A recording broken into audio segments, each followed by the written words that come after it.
Briono, SP, MSI. Beliau dosen program studi agribisnis Fakultas Pertanian Universitas Jember. Assalamualaikum, selamat malam Pak Agus. Waalaikumsalam, selamat malam Pak. Apa kabar Pak Agus? Alhamdulillah, baik-baik. Ini kami sampaikan selamat datang di Pro 1 Kanal Inspirasi Radio Republik Indonesia Jember. Bersama saya memulai siang pedesaan mulai malam hari ini dan insya Allah malam-malam selanjutnya setiap hari Kamis Pak Agus bersama kita atau dari Fakultas Pertanian Universitas Jember. Selain Pak Agus tentunya ya masih banyak lagi yang nanti akan dikoordinasikan oleh Bapak. Baik Pak Agus, sebelum kita membahas tentang masa tunggu atau gestation period ini, silakan Pak Agus memperkenalkan diri kepada pendengar kita. Ya. Terima kasih Pak Imron. Jadi saya ini jadi perwakilan dari program studi agribisnis Fakultas Pertanian Universitas Jember. Iya. Yang kemarin kita ini Pak mulai kerjasama untuk melakukan siaran pedesaan karena banyak ilmu-ilmu yang sebenarnya harus disampaikan kepada petani. Iya, betul. Tidak hanya untuk mahasiswa tapi apalagi di era sekarang ini petani kayaknya harus kreatif, harus pinter gitu kan. Iya, tidak tetap begitu saja. Betul. Sekarang dengan alat-alat modernnya pertanian diharapkan semakin maju. Dan dalam perbincangan kita nanti dengan topik masa tunggu atau bahasa kampusnya gestation period. Kami undang Anda juga melalui 0331 336652. Apakah yang dimaksud dengan masa tunggu? Yang ditunggu itu apa dan siapa? Oke, bagus. Oke, jadi pertanian itu tidak seperti di proses produksi industri. Ya. Tapi proses produksi pertanian itu memang punya karakteristik lain. Banyak bedanya dengan industri gitu. Nah, kalau pertanian itu akan selalu tergantung dengan alam faktornya. Kemudian yang faktor kedua itu tergantung pada waktu. Iya. Jadi kalau kita petani itu menginginkan penerimaan itu harus menunggu Pak. Contohnya padi harus 3 bulan gitu. Tanam 3 bulan, biaya yang dikeluarkan itu sudah tiap kali harus dikeluarkan, tapi kemudian baru 3 bulan kemudian dapat hasil panen, kemudian dapat penerimaan. Itu kalau tanaman jangka pendek, padi atau tanaman-tanaman semusim, jagung, kedelai dan sebagainya. Iya, tanaman semusim rata-rata 3-4 bulan. Iya, 3-4 bulan. Nah, kalau misalkan itu tanaman yang tanaman perkebunan, mungkin sampai berapa tahun, 3 tahun, 4 tahun masa tunggunya untuk bisa mendapatkan penerimaan. Ya, contohnya kopi, betul. Atau apa lagi bagus? Jeruk, kemudian cengkeh barangkali. Nah, dalam masa tunggu ini kan petani itu setiap hari butuh kebutuhan, Pak. Saya kira kalau kebutuhan bukan petani saja. Kita ngomong hari tentang masa tunggu tentu yang terkait bagus ya. Iya. Nah, selama masa tunggu itu bagaimana kalau dia punya saving atau punya tabungan? Iya. Itu bisa aman, apalagi kalau anak sekolah, kuliah. Nah, biaya itu banyak, kadang-kadang pengeluaran itu harus dikeluarkan sesegera mungkin. Iya. Nah, yang menjadi beban tetapi harus diupayakan yaitu mengenai anak kuliah, anak sekolah yang tentunya membutuhkan biaya. Betul. Iya. Tapi pemerintah telah menggelontorkan biaya sekolah gratis itu gimana Pak Agus? Ya itu kan sebagian Pak ya, sebagian kan terutama biaya kuliah itu kan juga mahal ya, dan saya kira beasiswa apa ya bisa mencukupi untuk keseluruhan karena sekarang eranya kayak gitu ya. Dan tidak para petani itu putra putrinya mendapat beasiswa Pak Agus. Betul. Seandainya para petani putra putrinya mendapat beasiswa, tentunya membuat lebih ringan beban orang tua Pak Agus ya. Terutama masa tunggu ini. Iya, maunya sih begitu. Nah, yang jadi persoalan di masa tunggu itu harus ini Pak, ada kebutuhan-kebutuhan mendesak itu. Nah, biasanya bagaimana petani mencari akses keuangannya itu yang kemudian bisa jadi bahaya gitu. Wah, bahayanya ini jadi tanda tanya. Bahaya yang bagaimana Pak? Contohnya gini, terutama petani di pedesaan Pak, mungkin ya bisa utang kalau masih utang dengan saudara, itu ya masih biasanya oke lah, ada toleransi, ada toleransi gitu. Nah, kalau dia mau mengakses ke lembaga keuangan perbankan atau lembaga keuangan lain, biasanya masih ada syarat-syarat, masih harus menyediakan ini itu kan syarat-syaratnya untuk jaminan. Betul. Nah, petani di pedesaan itu pada umumnya kan nggak terbiasa dengan model-model begitu gitu lah. Dianggap masih ribet Pak Agus ya. Ya mungkin ribet atau mungkin kurang percaya diri juga bisa Pak. Iya. Karena mungkin mau ke bank kok pakai sarung misalnya. Tapi kan tidak ada larangan Pak Agus. Ya nggak ada larangan, tapi mungkin percaya dirinya ini yang ini. Nah, sebenarnya lembaga keuangan itu sudah banyak di pedesaan ya. Nah terus mereka kemudian cari cara mudahnya begitu. Kemudian biasanya itu kalau tanaman-tanaman tahunan bisa menggunakan sistem ijon. Saya mendengar istilah sistem ijon ini sudah dulu Pak. Iya. Dan sepintas saya juga mengerti maksudnya ijon itu. Jadi tanamannya yang belum berbuah atau belum berbunga itu dicarikan uang. Kayaknya seperti itu Pak Agus. Sebentar. Ini semuanya ada suara dering telepon kita. Baik. 0331 336652. Assalamualaikum, selamat malam. Assalamualaikum. Waalaikumsalam. Dengan siapa Bapak? Pak Dayat dari Silo ini. Pak siapa? Pak Dayat. Pak Dayat dari Silo.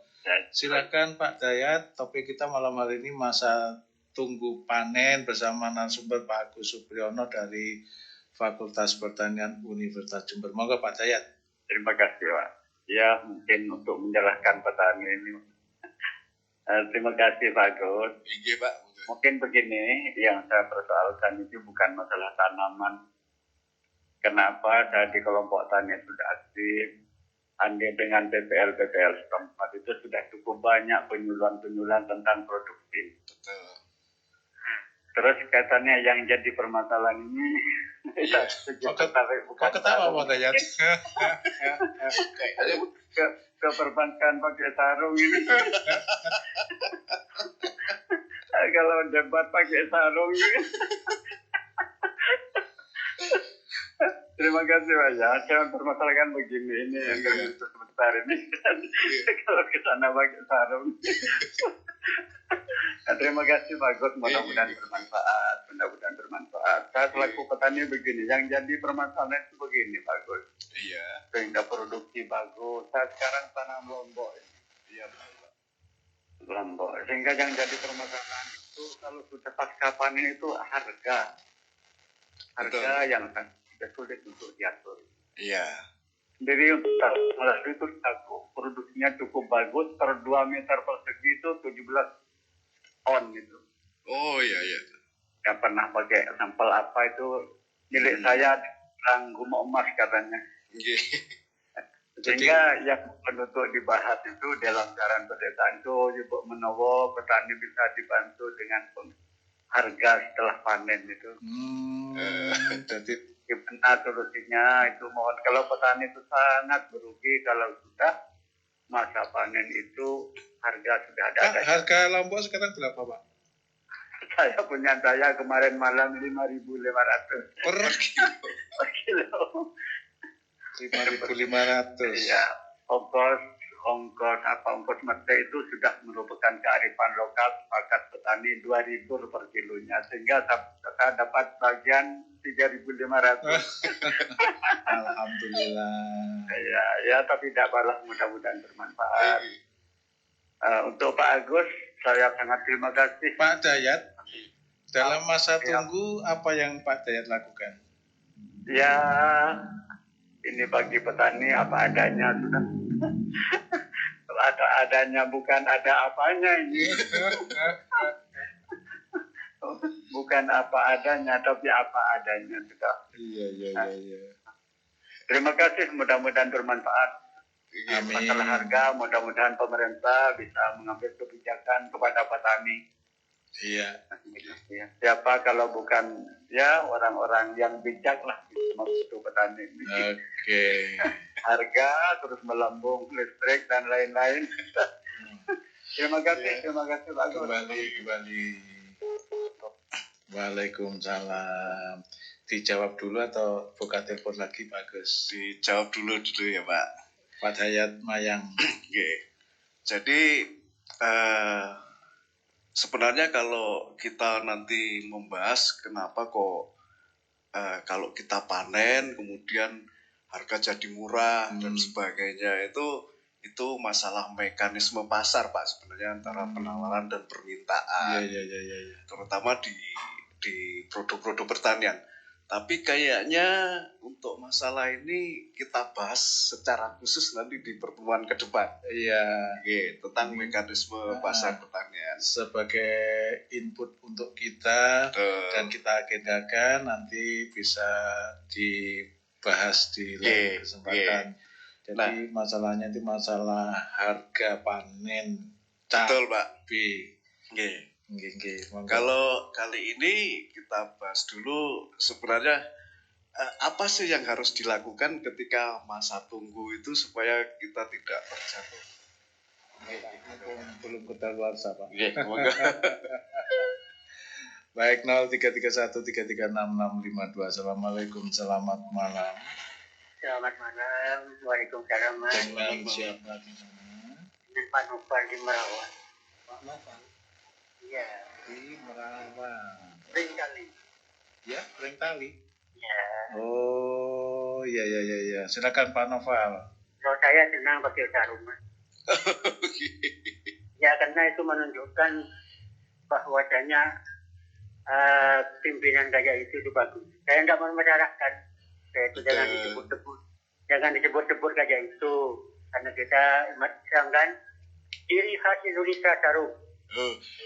Ya, tapi bahasan kita malam hari tentang masa tunggu panen, Pak. Jadi jangan dibawa-bawa itu. Oh iya. Jangan dipublikasikan, itu kurang etis, Mas. Oke, silakan Pak Noval. Semoga permasalahannya pada Begini ya, maaf, ini petani. Iya. Kalau panen rutinnya padi gini ya. Iya. Sekarang kan nggak apa-apa, saya petani padi kan. Iya betul. Nah ini musim tanam ini kayaknya penyuluhan itu nggak ada sebenarnya. Sehingga kan ada Pak PPL, Bu PPL, Pak. Ya makanya itu sebentar itu ini koma ini. Oh, koma. belum titik. Iya, masih koma. Makanya PPL-nya itu kalau bukan kelompoknya, kalau bukan kapoktannya ini seakan-akan dia nak dirikan. Bapak ikut kelompok tani, Pak? Enggak, saya tidak ikut. Kenapa? Karena ini Mas, ikut di kapoktan itu persyaratannya ruwet. Persyaratannya itu kayak itu, ada ini. Sehingga kalau tidak ikut penyuluhan kayak itu, penyuluhan apa itu, ada harapan itu, kalau orang petani banyak terlalu kumpulan itu tidak bisa ketahuan.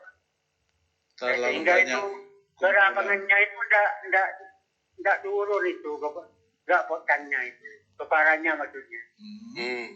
Sehingga petani sekarang ini kalau di desa saya tuh banyak padi yang nggak berisi. Iya. Artinya Karena apa, Pak? Ya itu makanya kaitan faktornya itu enggak apa, karena faktor cuaca atau faktor alam. Saya enggak ngerti. Nah, makanya kalau dulu itu masih masa sebelum reformasi ini ada itu namanya enggak ada penyuluhan kayak ini, nama ada KUD kalau. Nah, ada kalau dulu itu penyuluhan kayak itu memang enggak dikelompok-kelompokkan kayak sekarang ini. Tapi dulu kan juga ada kelompok tani, Pak.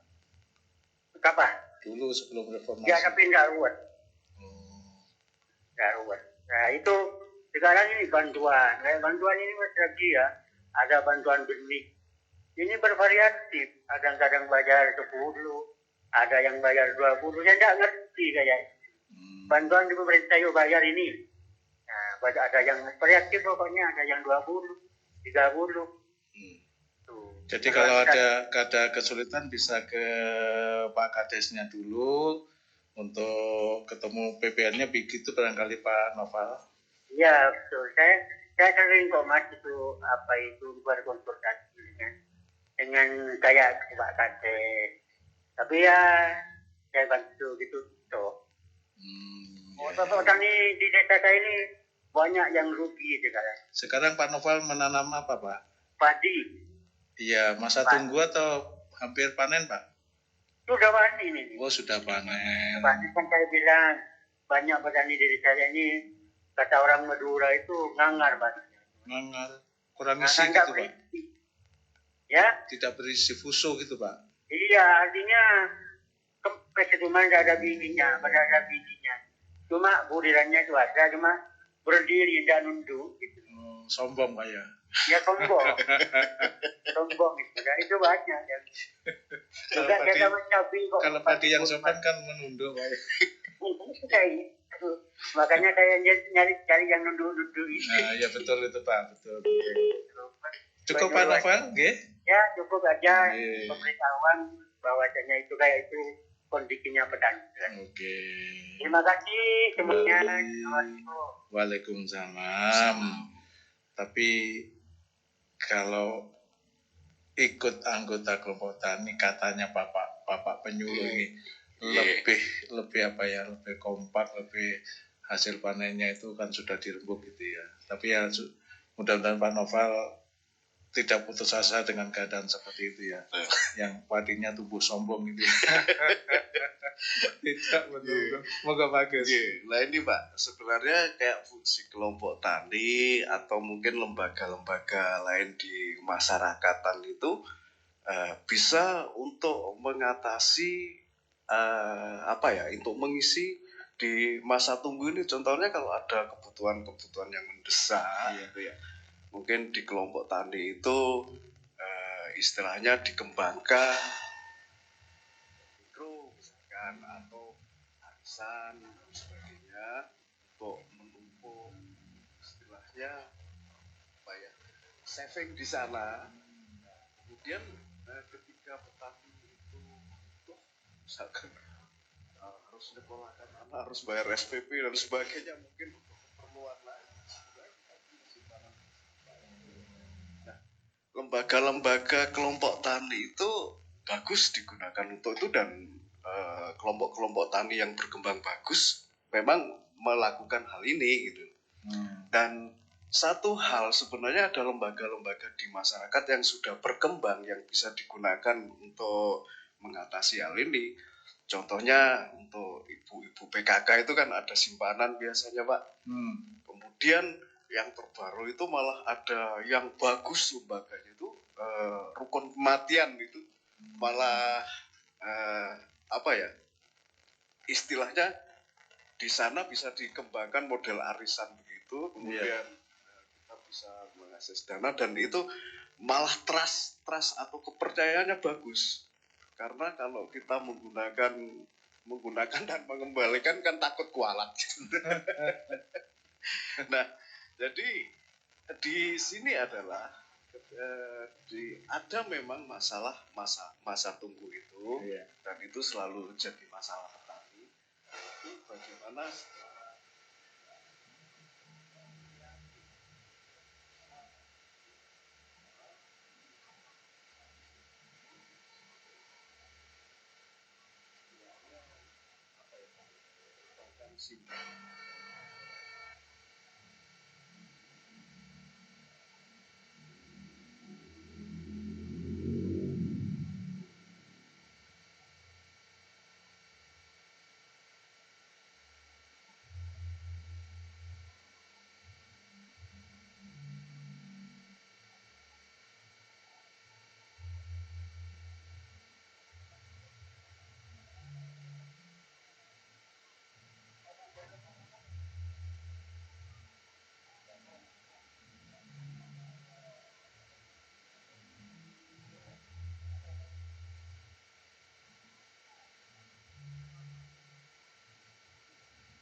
pupuk urea, pupuk kimia, kok tidak pakai rabuk kandang apa organik itu untuk menyembuhkan tanah.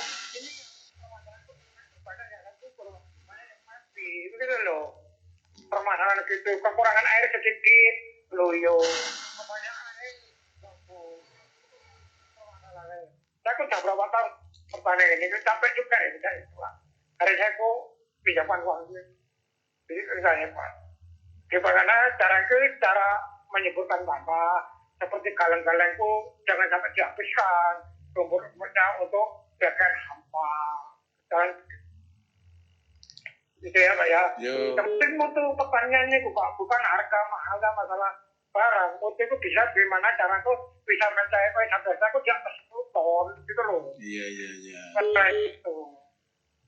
Assalamualaikum. Waalaikumsalam Pak Jainal Patra. Bagaimana Pak Agus? Ini Pak Jainal tentang peningkatan produksinya.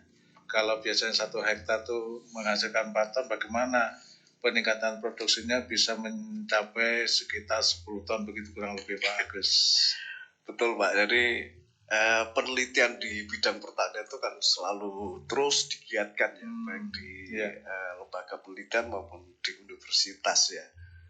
Tapi memang di dalam masalah pertanian itu seperti ada masa tunggu tadi, istilahnya nanti ada istilahnya yield gap Pak. Yield gap itu istilahnya gap antara penelitian dengan yang dipraktekkan petani hasil panennya. Iya. Kalau penelitian itu kan terkontrol gitu. Nah, kalau di petani itu kan sudah tidak terkontrol karena berada di lapangan secara langsung gitu. Nah, kemudian kalau menyangkut teknologi juga pertanian itu spesifik lokalitas sifatnya Pak. Jadi masing-masing tempat itu memiliki karakteristik yang berbeda. Itu juga dari sifat dari karakteristik di bidang pertanian. Kalau di industri nggak begitu. Nah, spesifik lokalita itu biasanya satu paket teknologi tertentu itu belum tentu barangkali relatif cocok untuk ditempatkan pada tempat yang lain, diaplikasikan pada tempat yang lain. Kenapa Pak? Ya, mungkin banyak hal karena pertanian selalu dipengaruhi oleh faktor-faktor alam, Pak. Contohnya di dataran tinggi akan berbeda dengan dataran rendah. Yang dekat pantai beda dengan yang jauh pantai. Nah, di sini memang nanti istilahnya juga dituntut kreativitas petani itu untuk mencermati pengalaman selama ini. Dan itu sekarang mulai dikumandangkan pertanian yang local wisdom. Jadi kebijaksanaan lokal gitu. Iya. Jadi sebenarnya pengalaman petani dari dulu itu sekarang itu malah menjadi satu pengetahuan tertentu yang sekarang kita pelajari juga kan gitu. Iya. Nah, kalau seperti yang dikatakan oleh Bapak dari Patrang itu, Pak Jainal itu sebenarnya teknologi dan penelitian itu memang sudah istilahnya maunya ke sana, tapi karena ada yield gap. Nah, bahasan ini nampaknya suatu saat kita bahas yang lebih nih Pak ya, di yield gap gitu ya. Sebentar Pak mumpung belum kedaluarsa Pak ya, karena waktu jual. 0331336652 dalam channel pedesaan. Assalamualaikum, selamat malam. Waalaikumsalam. Dengan siapa Bapak? Selamat malam.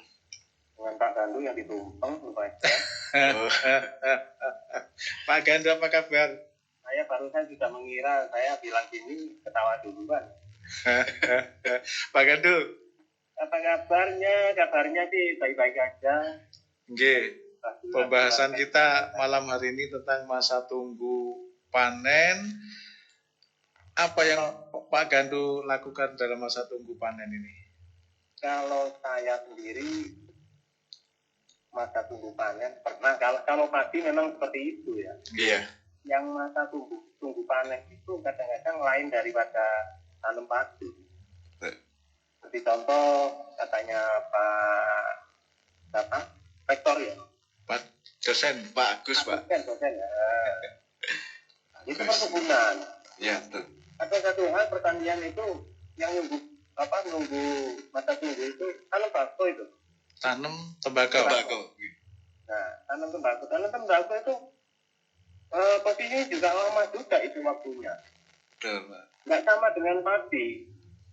Sekarang kita gini, kalau tanam tembakau Mas Imron juga Pak dosen ya. Okay. Saya juga pernah tanam tadi petani tembakau. Walaupun ada pekerjaan yang rutin ini saya kerjakan. Gimana hanya tani cuma buat sampingan juga. Kalau tembakau boleh dikatakan masa tunggunya itu cukup lama. Betul, Pak. Bukan cukup lama untuk tahunan, bukan. Yang lain daripada padi. Sekitar 7 bulan, nggih.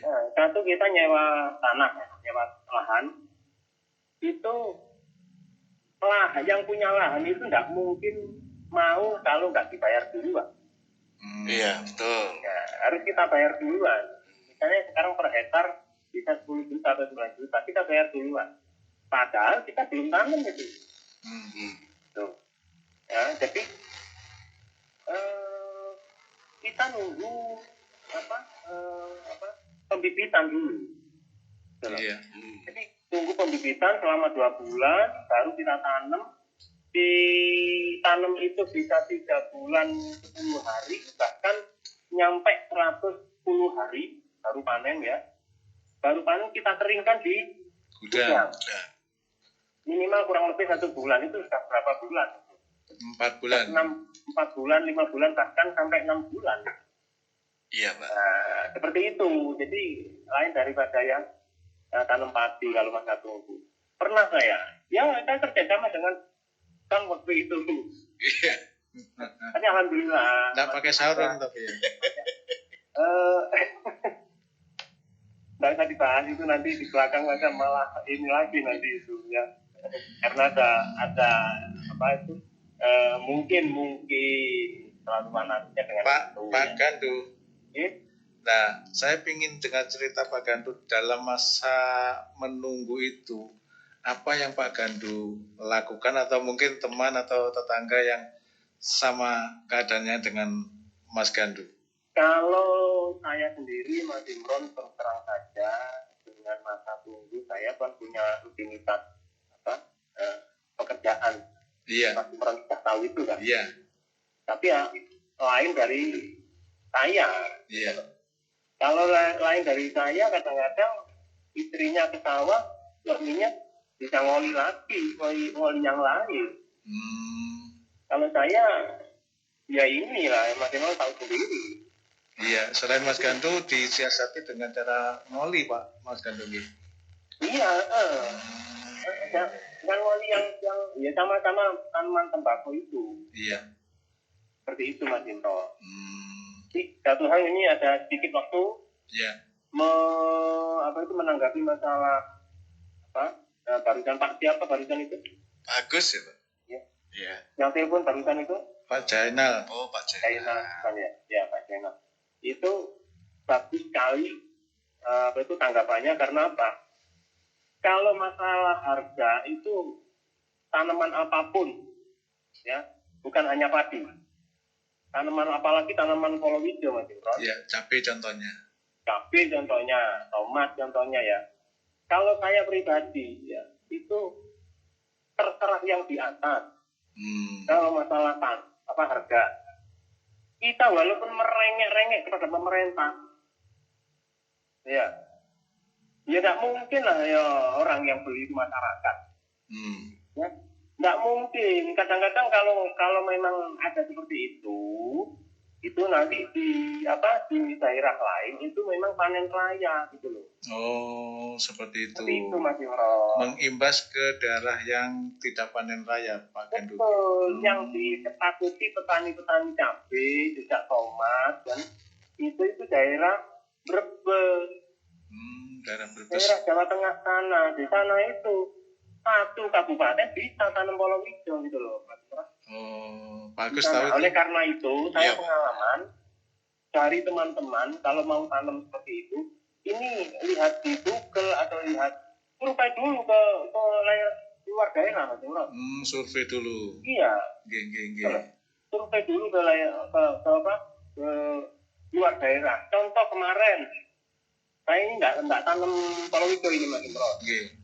Ya, contoh kemarin, saya disuruh tanam palawija, Pak, mau tanam apa? Insya Allah tomat saja kalau ngompor nanti waktunya Bapak tercita untuk kemasannya gitu loh. Jadi akhirnya saya mutusnya nggak tanam. Sekarang harga tomat berapa? 7.000. Lebih mahal dari harga. Kan biayanya kan sudah tahu. Saya sudah nebak, berarti panjenengan sudah survei kemana-mana. Ya, saya dari Brebes, dari Banyuwangi juga, dari Trenggalek juga besar saya survei semuanya. Di sana itu banyak yang masih baru ini gitu loh, masih pengelolaan. Itu pedagang sayur ya Pak Gandu? Iya, pedagang sayur.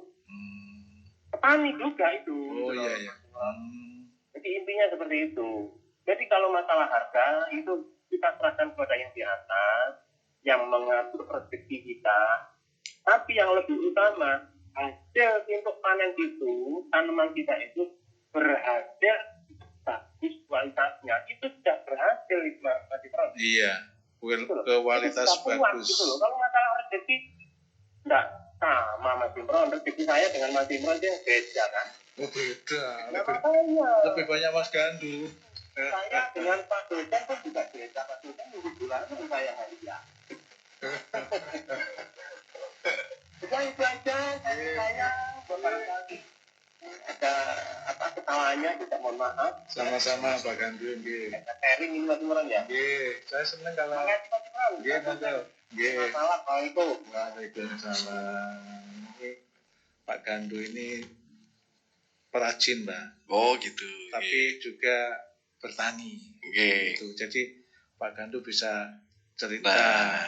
Itu Pak yang saya maksudkan bahwa selama masa tunggu itu memang petani harus mempunyai kreativitas untuk menciptakan pendapatan lain. Iya. Apalagi kalau misalkan luas lahannya kan cuma kecil ya rata-rata.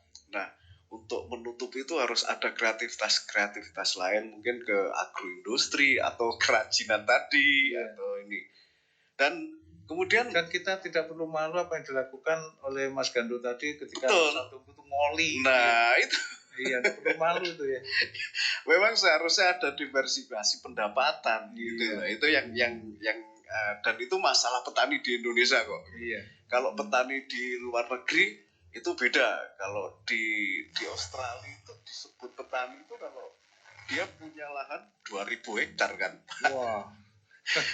Jadi dia petani.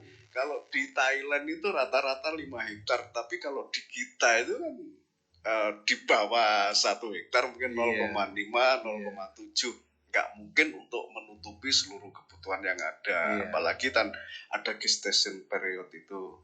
Terus satu hal yang ingin saya tekankan di sini juga gini Pak, bahwa tanah itu seperti yang dikatakan Pak Gandu itu juga merupakan faktor produksi. Iya. Faktor produksi, jadi faktor produksi itu harus dihargai begitu. Nah, kalau kita tadi ada petani tembakau, kemudian nyewa sawahnya kan dibayar duluan kan ya. Pertanyaannya, kita punya sawah sendiri, kita kerjakan sendiri, kenapa kok nggak kita sewa juga ke diri kita? Nah, itu namanya implicit cost Pak di bahasa kampusnya. Iya, implicit cost, artinya biaya yang tidak ketara. Jadi yang kita tanami itu sawah kita, tapi seharusnya juga nilai sewanya dibayar ke kita juga. Nah, ini pendapatan juga kan.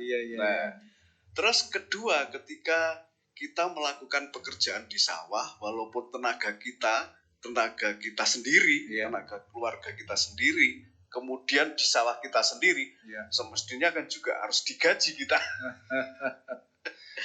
Nah, masalah implicit cost atau biaya yang tidak ketara yang semestinya pendapatan itu istilahnya banyak ini Pak, secara umum nggak pernah diperhatikan oleh para petani gitu. Nah, saving sebenarnya berasal dari situ. Artinya apa? Yang punya gaji, yang punya ini kalau kita menggunakan itu bukan pegawai atau karyawan saja, atau mungkin Pak Imron atau saya. Petani semestinya punya gaji gitu. Menyisihkan penghasilannya, betul, ditabung. Ya, itu salah satu dari implicit cost itu. Implicit cost, ya. Kalau misalkan di sini nih di daerah saya di Antirogo itu untuk tembakau itu biasanya sewa tanah 1 tahun, Pak. Itu 1 hektarnya 25 sampai 30 juta. Iya. Kalau saya punya sawah 1 hektar, petani punya sawah 1 hektar, ya, mestinya dia sudah dapat dari sewa tanahnya sendiri itu 25 sampai 30 juta. Dan mestinya itu dibayarkan ke dia. Iya. Oke. Nah, kemudian upah tenaga kerjanya dia itu harus dihargai. Nah, kalau 25 atau 30 juta dibagi 12. Nah, setidaknya kalau punya sawah 1 hektar dari sewanya aja dan sudah 3 juta Pak pendapatan. Per bulan. Nah, itu yang kita lupa kadang gitu loh. Tidak terpikirkan. Betul. Nah, kalau tanahnya kecil kan sewanya kecil juga yang dibayar, akhirnya kita harus kreatif untuk mencari pendapatan yang lain, terutama yang terkait di pertanian tadi. Baik, Pak Agus. Karena alokasi waktu juga sebetulnya masih panjang ini. Bisa nanti diulang-ulang kembali waktu-waktu yang akan datang. Closing-nya Pak Agus. Closing-nya jadi karakteristik pertanian itu memang memiliki masa tunggu ya Pak. Dan masa tunggu itu butuh kreativitas untuk bisa mendapatkan pendapatan yang lain, istilahnya diversifikasi pendapatan. Dan sangat tidak arif ketika kita di masa tunggu itu kemudian jatuh ke sistem ijon. Betul. Apalagi ke rentenir dan sebagainya. Lah, untuk bisa mengatasi sebenarnya lembaga-lembaga yang ada, kelompok tani atau kelompok pengajian atau kelompok kifayah atau lembaga-lembaga yang ada di masyarakat itu bisa mengembangkan misalkan sistem simpan pinjam untuk ini dan itu local wisdom ini sudah jalan sejak dulu gitu loh. Sejak dulu.